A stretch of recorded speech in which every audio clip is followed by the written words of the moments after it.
प्रेक्षक हो नमस्कार. आपल्याला जो हा बोर्ड दिसतोय हा आयुष्यमान आरोग्य मंदिर हडसर. मी आता सध्या या हडसरच्या आरोग्य उपकेंद्राच्या समोर उभा आहे. हडसर हे ऐतिहासिक असं गाव आहे. या गावामध्ये छत्रपती शिवरायांच्या स्वराज्यातील जे 350 किल्ले आपण म्हणतो त्या 350हून अधिक किल्ल्यांमध्ये हडसरचा जो पर्वतगड आहे त्या पर्वतगडचा समावेश आहे. असं हे ऐतिहासिक असं छोटस हडसर असं जुन्नर तालुक्याच्या आदिवासी भागातील सह्याद्रीच्या पर्वतरांगेमध्ये वसलेलं अतिदुर्गम भागातील असं हडसर गाव आहे. या गावामध्ये असणारं हे आरोग्य उपकेंद्र आरोग्य मंदिर आहे. या आरोग्य मंदिराच्या बाबत सांगायचं म्हणजे कालच national health system resource centre यांच्याकडून म्हणजे हे दिल्लीचं national health system resource centre हे दिल्लीला आहे आणि त्यांच्याकडून ह्या आरोग्य उपकेंद्राला ह्या आरोग्य मंदिराला या ठिकाणी नॅशनल क्वालिटी ॲश्युरन्स स्टँडर्ड हे मानांकन प्राप्त झालेलं आहे. आणि म्हणून या ठिकाणी आपण आलोय की नक्की असं काय या हडसरच्या आरोग्य मंदिरामध्ये आपण पाहूयात. चला.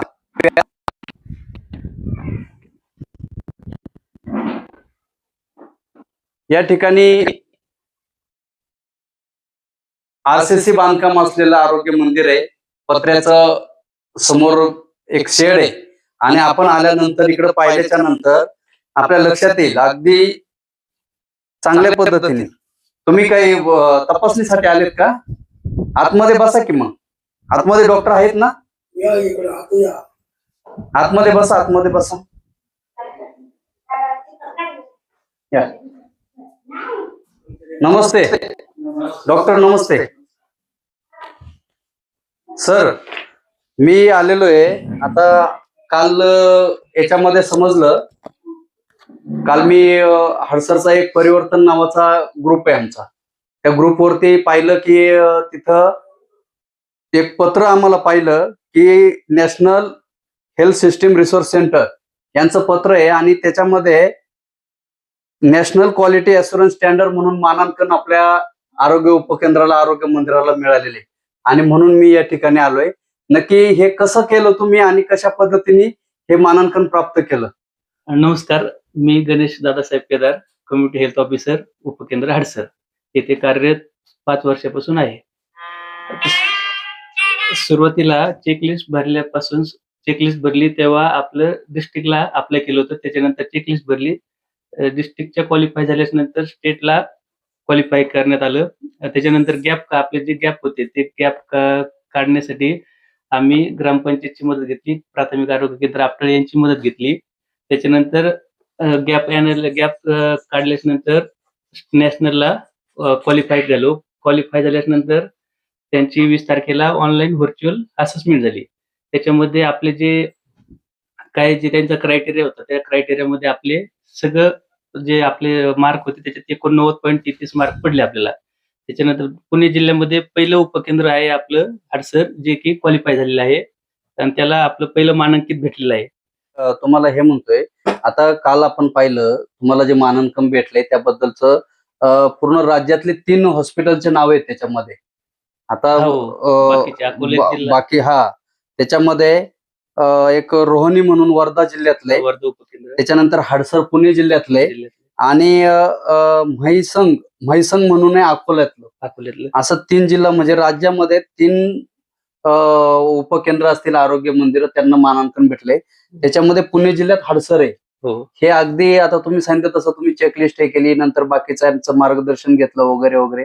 पण हॉस्पिटलमध्ये अशी अद्यावत काय यंत्रणा उभी केली किंवा अद्यावत असं काय केलं की जेणेकरून तिथं तुम्ही त्या मानांकन पर्यंत पोहोचू शकला? जे पहिले आपल्याकडे आयसी मटेरियल होते ते आयसी मटेरियल लावले. त्याच्यानंतर लॅब टेस्ट आपल्याकडे 13 प्रकारच्या होतात. त्या पहिल्या आपल्याकडे 13 प्रकारच्या होत नव्हत्या, त्या आता आपण 13 प्रकारच्या लॅब टेस्ट करतो. त्याच्यामध्ये 105 मेडिसिन होते पहिले, म्हणजे 105 मेडिसिन लागतात. त्यासाठी आपण 102 मेडिसिन अवेलेबल करून ठेवलेत आता, जे की इथून पुढे कंटिन्यू राहतील.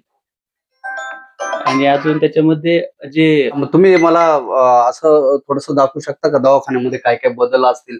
म्हणजे पूर्वीचा दवाखाना आणि मानांकनाच्या यादीमध्ये तुम्ही जे चेकलिस्ट नुसार दवाखाना जो सूचित केला तो दवाखाना याच्यामध्ये काय असे बदल केले ते जरा दाखवू शकाल का? एक बातमी करतो. आलो इकडे हॉस्पिटलला. हो, बातमी करतो, बोलतो. हा वेटिंग एरिया आहे. पहिला वेटिंग एरिया नव्हता. हा वेटिंग एरिया आपण जे पेशंट येतात तिथे बसतात आणि जे म्हणजे पेशंटचा जोपर्यंत आपण पेशंट चेक करतो जे पेशंट बाहेर बसलेले त्यासाठी आपण इथे रजिस्टर पुस्तके ठेवलेले आहेत वाचण्यासाठी. सगळे आयुर्वेदिक सगळे आरोग्य बाबतीत रजिस्टर आहेत सगळे. एकच मिनिट, तो माईक राहिलाय का तिकडे? द्या बरं इकडे. अच्छा, म्हणजे हे वेटिंग एरिया पहिला नव्हता इथे? हो, नव्हतं. हा, तो तुम्ही अद्ययावत केला वेटिंग एरिया इथं. म्हणजे जे काही पेशंट लोक येतील त्यांना बसण्यासाठी तुम्ही इथं जागा उपलब्ध करून दिली. आणि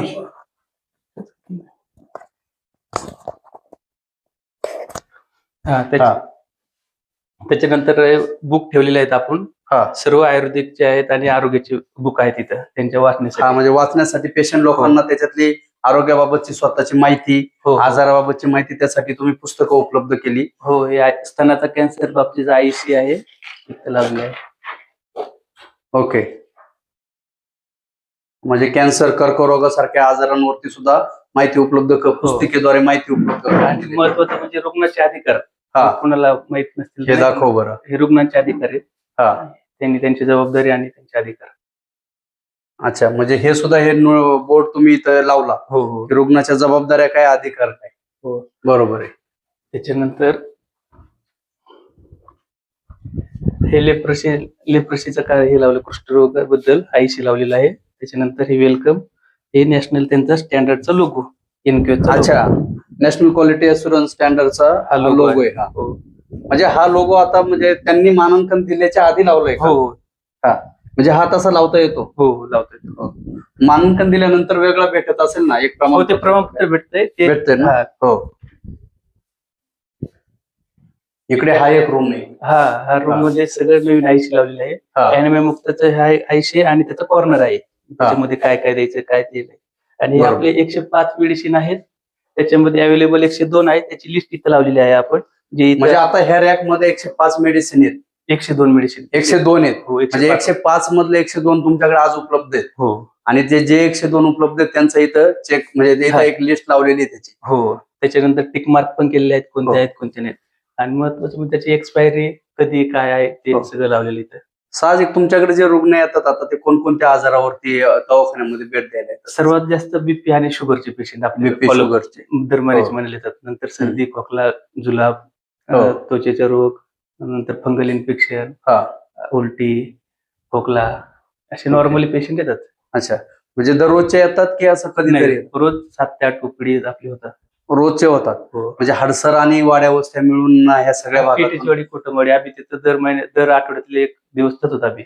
म्हणजे ज्या ग्रामपंचायतीच्या हद्दीतल्या ज्या कोटमवाडी आणि पेटीचवाडी ज्या वस्त्या आहेत तिथे सुद्धा तुम्ही आठवड्यातून एकदा तिथे तपासणी करता जातो? अंगणवाडीत जातो, अंगणवाडीमध्ये उपडी करतो. अच्छा अच्छा, बर. त्याच्यामध्ये आता हे नवीन आयसी मटेरियल लावलेलं लसीकरणाच्या नंतर, एक लसीकरण झालेलं लहान मुलांचे, त्याच्यानंतर त्यांनी 7 संदेश. हो. अच्छा, लसीकरण केल्याच्या नंतर मुलांची काय काळजी घ्यायची, त्यांच्या मातांनी किंवा पितांनी काय काळजी घ्यायची त्याबद्दल? आणि इथं आपलं लसीकरण इथंच आपण करतो. हो.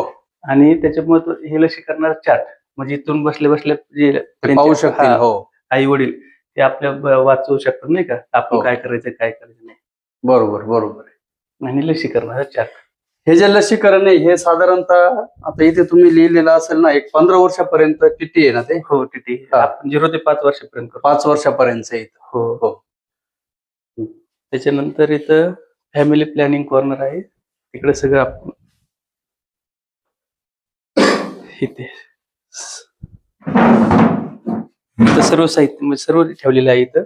निरोध, कॉपर्टी, कंडोम, सर्व. आणि त्याचं आयसी इथं लावलेलं आहे. मग त्याच्या बाजूलाच इथं नाही कसं वाचून लोकांना इथं वाचलं. याच्यात कळलं पाहिजे ना की याच्यात काय म्हटलंय, त्याचं काय इथे. म्हणजे कुटुंब नियोजन ज्याला करायचंय, नियोजन त्याच्याबद्दल सुद्धा माहिती इथं तुम्ही अद्ययावत तिथं लिहिलेली आहे किंवा तो चार्ट त्या पद्धतीने लावलेला आहे? हो. त्याच्यानंतर अजून इकडे काय लॅब आहे का इकडे? हो, ही लॅब आहे. आपल्याकडे 13 प्रकारच्या टेस्ट होतात. त्याचे इथे चार्ट लावलेला आहे. त्याची नॉर्मल रेंज पण आपण दिलेली आहे. म्हणजे एचबी आहे, आरबीएस आहे, युपीटी आहे, हो, युरेन आहे आणि या खालच्या पण टेस्ट होतात. सगळ्या PDRL आहे, काय? 13 टेस्ट आपल्या इथं होतात. बर. त्याच्या इथं सर्वांचे किट आहेत.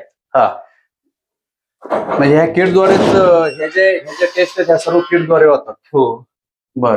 म्हणजे तसं टेक्निशियन म्हणजे तुम्ही स्वतः पाहता की दुसरं कोणी टेक्निशियन? नाही, सिस्टर, मी आणि एमपीडब्ल्यू आम्ही तिघं पण करू शकतो.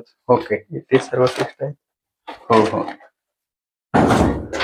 आणि साधारणतः इकडे जर सर्पदंश झाला किंवा आपण म्हणतो प्राण्यांचं म्हणजे पाळीव प्राणी म्हणजे त्याच्यामध्ये कुत्रा असेल डॉग बाईट किंवा काय असं डॉग बाईट वगैरे असं काय झालं तर त्याच्यासाठी काही औषध उपचार आहेत? नाही, त्यासाठी फ्रीज लागतं. ते आपल्याकडे फ्रीज नाही. अच्छा, इथे फ्रीज नाही. हो, धनुर्वात सुद्धा इंजेक्शन सुद्धा नाही आपल्याकडे. फ्रीज मुळे ते फ्रीजमध्ये नाही. ठेवतात. फ्रीजची व्यवस्था इथं समजा केली भविष्यामध्ये इथे ग्रामपंचायतनी किंवा हो, हो. तुमच्या आरोग्य केंद्रांनी वगैरे केली तर देऊ. तुम्ही देऊ शकता इथे? हो, त्याची इथे ओके. सही लावली सर, टेस्ट कशा करायच्या. हा, ओके. म्हणजे हे जे किट इथं ठेवले त्यांच्यात इथे हे डिटेल्स दिलेले हो हो. कोणत्या किटला कशा पद्धतीने त्याचं टेस्ट घ्यायची, टेस्ट करायची ती. आणि त्याचं बायोमेडिकल आपलं वेस्ट इथं हे डब्यामध्ये. ओके. त्याच्यानंतर गरोदर माताची रूम. हे काय वॉशरूम आहे का इकडे? हो, हे मेल आहे, हा. महिला आहे आणि तिकडे मेल आहे. अच्छा, दोन separate- म्हणजे separate सेपरेट आहेत. हो मेल फिमेलचं. हो. हे एसी रूम, हे एक्झामिनेशन रूम आहे. हे कॉट. त्याच्यानंतर नाही नाही, ही कशासाठी आहे? एसी गरोदर ओके, माता. गरोदर मातांसाठी. हो, ओके. हे सर्व त्यांच्या आईची मट लावली. हा, गरोदर मातांची तपासणी इथं होते. हो. आणि भविष्यात समजा गरोदर मातांची प्रसूती असेल किंवा काय त्याबद्दलचं काय? त्याबद्दलच आज इमर्जन्सी जर आली तर करू शकतो आम्ही इथं. हा, नाहीतर आपलं फॉलोअप घेतो ना आम्ही दर महिन्याला. तर डेट असते त्याच्यावरती, त्या डेटनुसार तुम्ही पुढे रेफर करताय की तुम्ही जाऊ शकता पुढं आपल्याला किंवा ऍम्ब्युलन्स बोलून आपल्याला घेऊन जातो. हो. हा, अँब्युलन्सच्या बाबत आता तुम्ही विषय काढला. अँब्युलन्सची सुविधा इथे येते का अँब्युलन्स? हो, तुम्ही कॉल केला तर 108लाच फोन करावा लागतो. 108ला केला तर तुम्ही जुन्नरला हो. जाता आणि PSC ला कॉल केला तर PSC ची अँब्युलन्स येते. अच्छा, आपल्याला PSC वरून हो. अँब्युलन्स इथे येते. ओके. अगदी अशा पद्धतीने हडसरचं आरोग्य मंदिर आपण पाहतोय.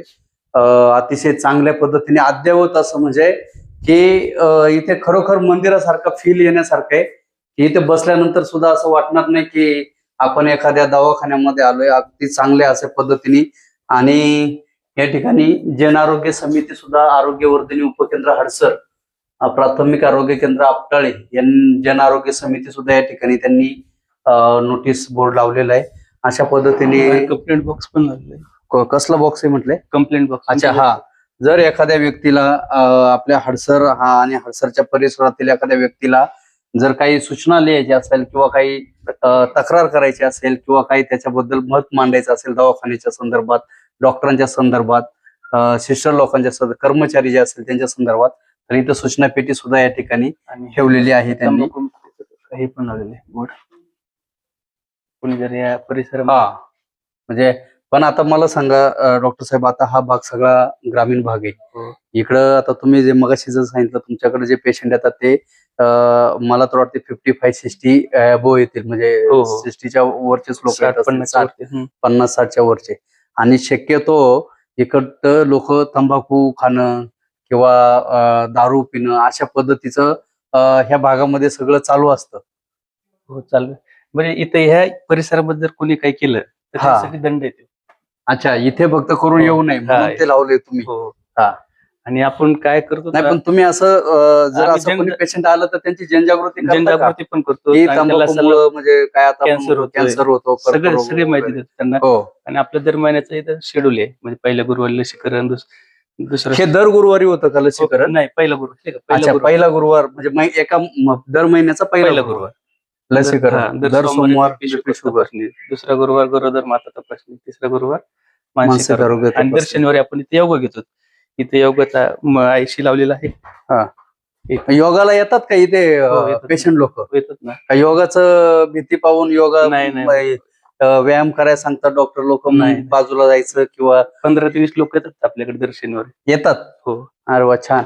अशा पद्धतीनं आपण पाहत होतो आपण काही इथं पेशंट पण हडसर मधले जमलेले आहेत, ते हडसरचे ग्रामस्थ पण आहेत आणि ह्या उपकेंद्रामध्ये वेळोवेळी ते उपचारासाठी येत असतात. आपण त्यांच्याशी सुद्धा बातचीत करू. दिसतंय का इथं लाईट गेली काय? हो, लाईट गुरुवार. गुरुवार ना आज. हा, आता या डॉक्टर साहेब, या तुम्ही इकडे. दिसतात का पेशंट लोक दिसतात का? इथं तुम्ही येताय आरोग्य उपकेंद्रामध्ये. इथे आल्याच्या नंतर इथं दररोज उघडं असतं का आरोग्य उपकेंद्र? उघडा असतो रोज उघडा. डॉक्टर रोज येतात का? हा, येतात. मला आता त्यांनी अख्खा हॉस्पिटल सर्व फिरून दाखवलं. सर्व हॉस्पिटल आम्ही पाहिलं. अतिशय सुसज्ज असं हॉस्पिटल आहे. अतिशय चांगल्या पद्धतीने त्यांनी चेकलिस्ट सांगितली, त्या मानांकनासाठी त्यांनी जी चेकलिस्ट जी त्यांना आली होती त्या पद्धतीने या ठिकाणी त्यांनी सर्व हॉस्पिटल सुसज्ज असं केलेलं आहे. आणि इथं आल्याच्या नंतर त्यांनी असं सांगितलं का इथं रोजची ओपीडी चालू असते, म्हणजे रोजची गर्दी असते, रोजचे लोक पेशंट येत असतात. कसा अनुभव आहे तुमचा इथला? रोज पेशंट येतात, रोज गर्दी असते गर्दी. हो.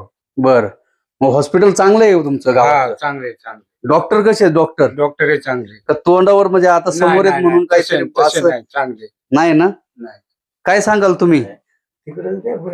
तुम्ही नाही सांगणार का काय? तुम्ही येता का हॉस्पिटलला? नाही, हॉस्पिटलला येतो. कधी कधी चमक भरली तर गोळ्या न्यायला येतो. हा, डॉक्टर अगदी मस्त पैकी बोलतात, हा, सांगतात, समजावून सांगतात ना? म्हणजे पहिल्यासारखं राहिलं नाही आता, नाही. अगदी चांगल्या पद्धतीने तुम्हाला चांगल्या पद्धतीने चालतात. रोज उघडा असते. हा, आता मानांकन भेटले तुमच्या हडसर जिल्ह्यामध्ये पहिलं आले हे हॉस्पिटल. पहिला आले. हो, मग काय सांगाल आता त्याबद्दल? चांगले ना. जिल्ह्यात पहिलं आले, जिल्ह्यात पहिलं जरी आलं तर चांगले ना. उलट चांगलं नाव लौकिक होते. डॉक्टरांचं याच्यामध्ये डॉक्टर चांगले आहेत. परिश्रम आहे डॉक्टरांचे. हो. अगदी बरोबर. तुम्ही तर आता गावचे तंटमुक्ती अध्यक्ष म्हणून राहिलेले आहेत. बोला. तुम्ही ह्या हॉस्पिटलच्या तुमचं मला वाटतं समोरच घर आहे. बरोबर. मग आता तुम्हाला हे हॉस्पिटल आता तुम्ही रोज पाहताय, डॉक्टर रोज पाहतायत, हे हॉस्पिटल जिल्ह्यामध्ये पहिलं आलंय, काय सांगाल आता तुम्ही? पहिल्यांदा डॉक्टरचे अभिनंदन करायला पाहिजे गावानी आणि तालुक्याने सुद्धा केलं पाहिजे. बर, का डॉक्टरांनी जेवढे श्रम घेतलेत दवाखान्यासाठी, त्यासाठी त्यांचा फुलाची पाकळी म्हणून सत्कार तर करायला पाहिजे ना गावानी. हो, पण मग ते गावाने तुम्ही लोकांनी करायला पाहिजे. हो, आम्ही करू ना. हो, नाही काय करता आला तर एखादं फुल देऊन तरी आम्ही सत्कार करा, जेणेकरून त्यांचं एवढं मोठं तुमचं गावाचं नाव केलंय त्यांनी. हडसरच नाव गेलं ना, आरोग्य मंदिर हडसर म्हणून. अगदी बरोबर, अगदी बरोबर. अशा पद्धतीने ग्रामस्थांच्या इथं पेशंट म्हणून आले, त्यांच्या प्रतिक्रिया तुम्ही काय सांगणार आहेत का? अशोक भाऊ, आता मी समजा प्रथम डॉक्टर साहेबांचं मनापासून धन्यवाद. आता हडसर गाव म्हणजे आमचं एकदम दर्याखोऱ्यातलं खेडेगावात. तर एवढ्या जुन्नर तालुक्यामध्ये खर तर चांगलं काम त्यांनी केलं. हडसरचं नाव म्हणजे जुन्नर तालुक्यामध्ये चांगल्या पद्धतीनं पुढे आणलं. बरोबर आहे का नाही? हो. तर मी आता बऱ्याच दिवसापूर्वी या दवाखान्यात फिरलो होतो. आज फिरले यामध्ये आणि आता मध्ये लय बदल झाले. बदल केला म्हणून जिल्ह्यात पहिला आला. बरोबर. म्हणजे डॉक्टर त्यांची सेवा करत असताना, रुग्णांची सेवा करत असताना इथली अद्ययावत यंत्रणा, अद्ययावत इथलं सगळं सुविधा त्यांनी निर्माण केल्या आणि इथं आल्यानंतर एकदम चांगलं वाटलं. म्हणजे मला तर असं वाटतंय का ग्रामस्थांच्या वतीनं डॉक्टर साहेबांचा फुलाची पाकळी देऊन सत्कार केला पाहिजे. बरोबर आहे. मग हे तुम्ही करावं. मी ह्या चॅनलच्या माध्यमातून हडसरकरांना पण आवाहन करेल की हडसरचे सरपंच, उपसरपंच, सर्व ग्रामपंचायत सदस्य, त्याचबरोबर तंटमुक्ती असतील, बाकीचे सगळे विविध पदाधिकारी असतील, सर्व ग्रामस्थ, ज्येष्ठ व्यक्ती असतील, महिला वर्ग असतील, सर्वांना विनंती करेल की आपल्याला आपल्या आरोग्याची काळजी घेणारा माणूस या ठिकाणी उपलब्ध झालेला आहे. अतिशय त्यांचं वय सुद्धा म्हणजे एक तरुण वयातील आपला डॉक्टर आहे आणि अतिशय आपली सर्वांची चांगल्या पद्धतीने काळजी घेऊन अतिशय चांगल्या पद्धतीने हॉस्पिटल सुद्धा अद्ययावत केलंय. आपल्या हॉस्पिटलला जिल्ह्यात पहिलं मानांकन मिळाल्याचं बहुमान सुद्धा त्यांनी पटकावून दिलंय हडसरकरांना. म्हणून त्यांचं स्वागत सत्कार आपण लवकरात लवकर करावं अशी ह्या चॅनलच्या माध्यमातून मी सर्व हडसरकरांना विनंती करतो.